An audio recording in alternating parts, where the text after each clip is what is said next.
Guys, welcome back. Today is another episode, and what I'm doing, I'm trying to dewater my engine. If you guys saw the previous episode, my engine spent about 30 minutes mostly underwater while it was being towed out to the boat so I can install it. Here we go. Let's hope we'll give it a little bit of leeway so the prop doesn't hit it. And we are underway. This is shady as all fuck.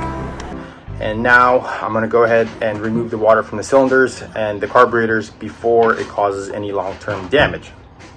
First thing I'm gonna do is go ahead and remove the cowling and see how bad it is inside. I have a feeling that even less than 24 hours with salt water, there's gonna be some parts that are rusty. So I brought some things with me that are hopefully gonna help me remedy this situation. Here are some of the things that I brought. We have carb and choke cleaner. I got 2 of those bottles. I have starting fluid,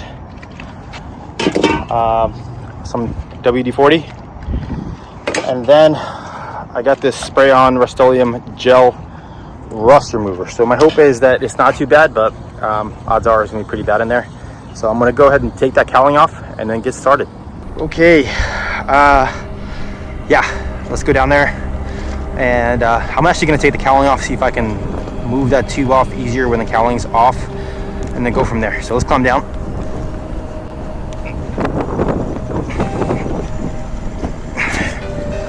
This is so shady working with this. I gotta reach around the back to undo the latch.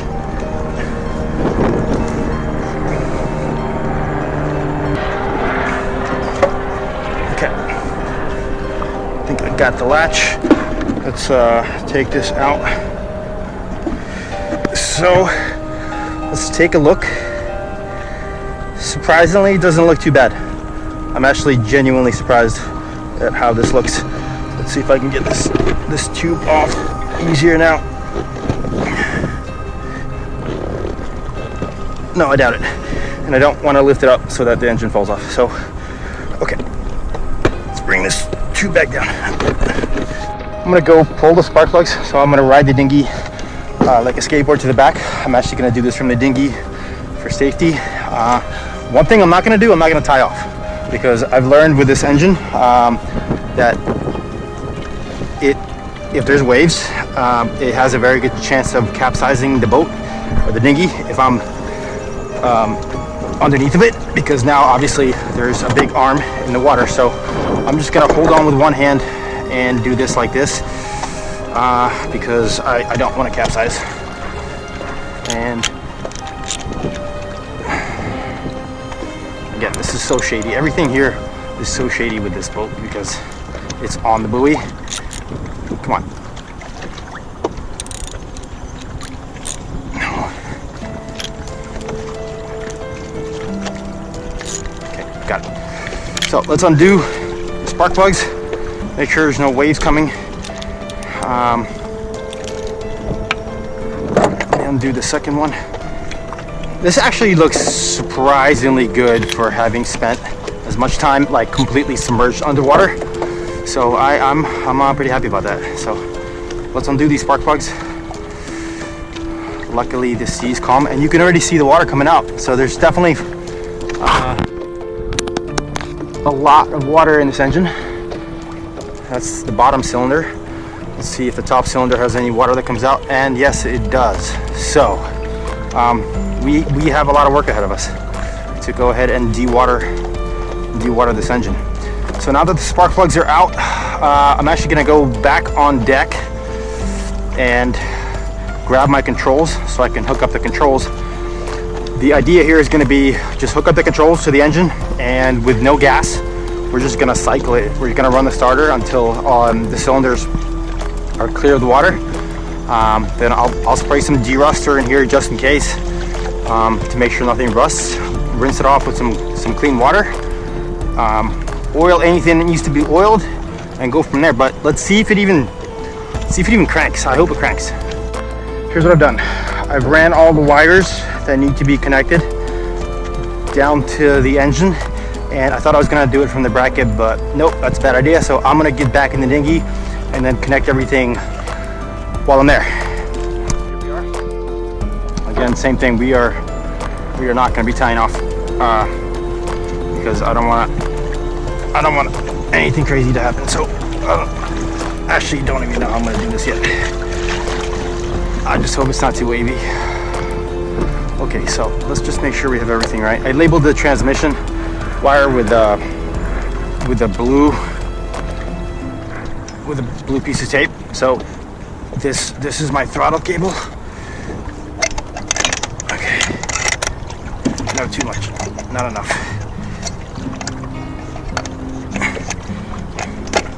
There we go. There's my throttle cable. Make sure that is back. I'm getting really good at doing really shady things with this boat. Okay, that's on. Good, let's close the lock latch and make sure that lock latch is in. Next is the main control cable. Stick yourself, feed this guy through here, and we're gonna find the arrow on this guy and connect the arrow. Good. Feed through battery cables, battery positive, battery negative. Okay, orient them properly. Let's undo the first screw. And I'm really hoping I don't drop anything in the water. That would be like oh so ideal. Okay. I'm actually pretty lucky today. There was a couple of big waves earlier, but this is great. Normally there's a bunch of waves and it gets really shady. So let's close that up. Okay, now it's getting kind of shady. Waves aren't that big, but I'm still nervous because this is so shady. I don't know what it looks like on camera, but if you're here in person and you're like stabilizing yourself with 3 fingers and you don't want things to fall in the water because you don't have replacements, so you kind of have to do this while the dinghy is rocking. Yeah, not my favorite.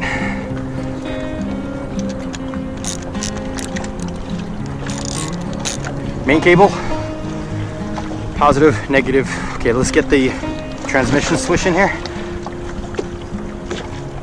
So first we're gonna disconnect. There's this bolt set that holds it in place. That's gonna go in my pocket. It's gonna go in my other pocket because that's open. Okay, let me scoot over to the other side. This is, yep, come on, rotate dinghy. Rotate, okay. So let's thread this in. And, I don't want to do that. There we go.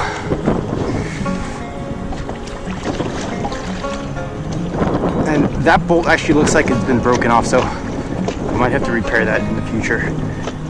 I'm gonna try one more thing before I get worried. So I was using that lawnmower battery, and I don't know if that actually has enough CCAs or cold cranking amps, especially that thing's in the water. So I hooked up my larger battery, and let's see if this one has enough power. Let's see if I can crank it.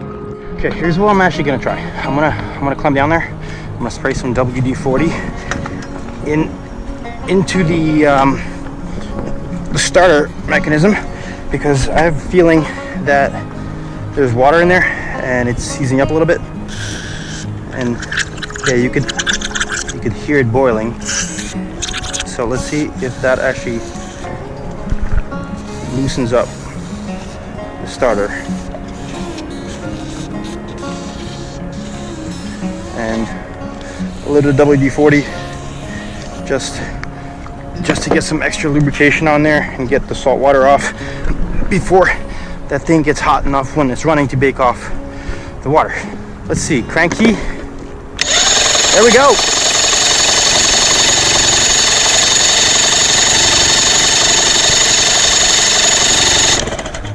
All right, that worked. So nothing is fried. I'm very, very happy about that.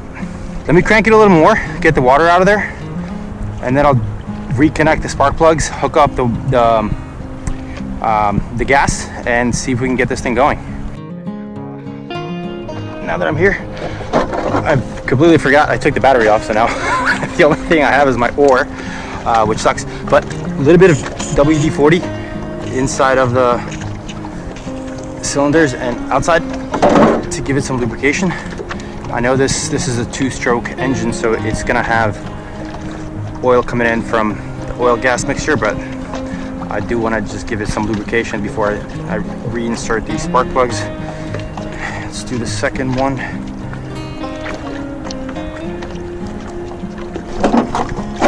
Tighten them down.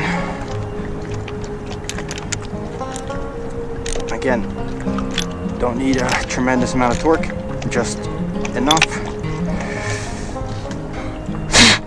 They are a little wet. Again, I should have brought the electric cleaner. That's what you use for electronics. So let's put those guys back on. We're just gonna connect the gas, and hopefully this thing starts up with a good amount of starter fluid and carb cleaner. From my fuel tank, let's go down there and connect that fuel line. And there's a lot of climbing today. It's like I'm getting a good back workout. So let's just make sure nothing is tangled. Reach into this connection, this fitting, and yep, heard a snap. Okay, we are connected. Next, keep forgetting stuff. I'm gonna go get my carb cleaner and first do a couple cranks with just the carb cleaner before I go ahead and do any starting fluid. So I should have enough reach from here. Let's see if we're on deck. Spray some carb cleaner.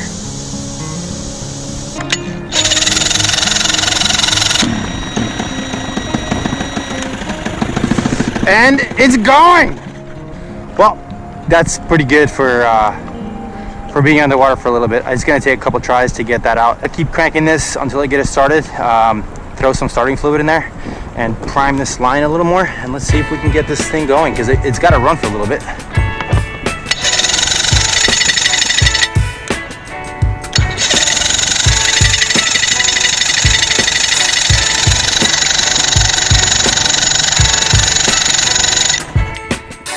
Down again, because I can't get a far enough shot from this, and I really should make sure my pockets are zipped up before I do this. And let's grab some starting fluid and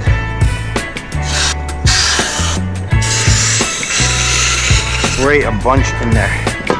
And I'm gonna sit like this, crank it.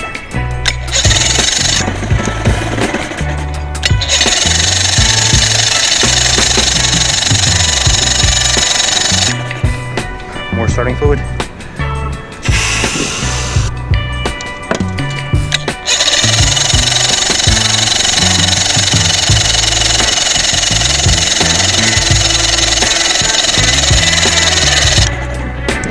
One part that's gonna suck is running out of juice, 1, and 2, I actually don't want to blow out the starter. Starters aren't meant to run for very long, so I don't want to burn out the starter, so I will have to be careful with how much I crank this thing.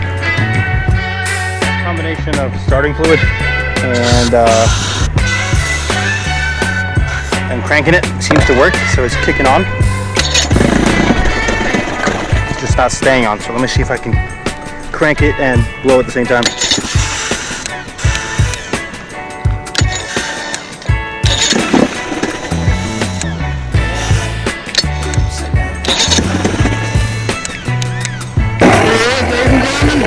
It's alive!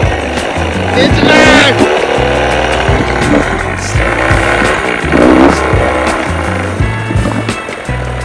Oh my god, it's officially running. What a beauty! There she goes. I mean, she probably has a little bit of gremlins, but she's got to run for like a good 30 minutes to heat soak and basically bake off all the water that was in the engine. So she might let it run a little rough at the moment, but she'll get there. Sure is. Yeah, she's running great. It's been about like 6-7 minutes. She did shut off a couple times, but just an easy restart. Throw some more starting fluid in there, a little bit of carbon choke cleaner, and now she's finally found her rhythm. I mean, the whole thing's still cold. Like I said, it's probably going to have to run for at least 30 minutes to get all that salt water out of there, to bake the engine basically. I felt the carburetor, it's still cold, so just let it run. Engine is smoking a good amount. I think that's the water and all the stuff that was inside getting baked, essentially. So this is good. This is very good. So another reason why it might be smoking so much, besides everything that's inside of the engine that's getting baked off, is this motor originally had a 100-to-1 sticker on it, indicating it's a 100-to-1 ratio of fuel to oil, because this is a two-stroke. And I put 50-to-1 just for extra lubrication, and I actually thought the 100-to-1 would be too little oil, but it appears that it's also smoking because a lot of oil is burning up inside of the combustion chamber. That's a sign that a two-stroke is running too much oil, and it's burning off inside of the combustion chamber. So I will have to play around with the mixture until I get it right. Maybe I should try 100-to-1 after this can is out. But this is good for now. I want a lot of oil in the combustion chamber after this thing spent a good amount of time in the water. Hell yeah. Guys, if you enjoyed this, please give this video a thumbs up. It really helps me out. And thank you so much for watching.